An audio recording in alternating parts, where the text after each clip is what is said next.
জাতীয় নাগরিক party NCP আজ ঢাকার বায়তুল মোকাররমের জাতীয় মসজিদের দক্ষিণ গেটে এক বিশাল সমাবেশের আয়োজন করে।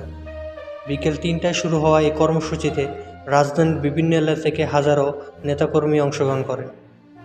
সমাবেশে বক্তারা আওয়ামী লীগকে সন্ত্রাসী ও ফ্যাসিবাদী সংগঠন আখ্যা দিয়ে তাদের বিচার ও রাজনীতি থেকে নিষিদ্ধকরণের দাবি জানান। এনসিপি নেতারা বলেন, আওয়ামী লীগ গণহত্যা ও নিপীড়নের জন্য দায়ী।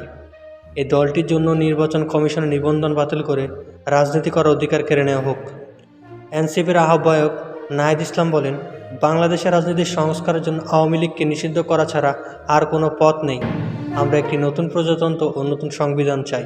সমাবেশে আরেকটি গুরুত্বপূর্ণ দাবি ছিল দলীয় প্রতীক ব্যবহারের নিষিদ্ধকরণ এবং নিরপেক্ষ নির্বাচনী ব্যবস্থা প্রতিষ্ঠা। প্রসঙ্গত, এনসিপি 2024 সালের ছাত্র আন্দোলনের সময় গঠিত হয় এবং তখন থেকে দলটি রাজনৈতিক সংস্কার দাবিতে সরব। আপনার কি মতামত? আওয়ামী লীগের বিচার ও নিষিদ্ধকরণের দাবি কি যৌক্তিক?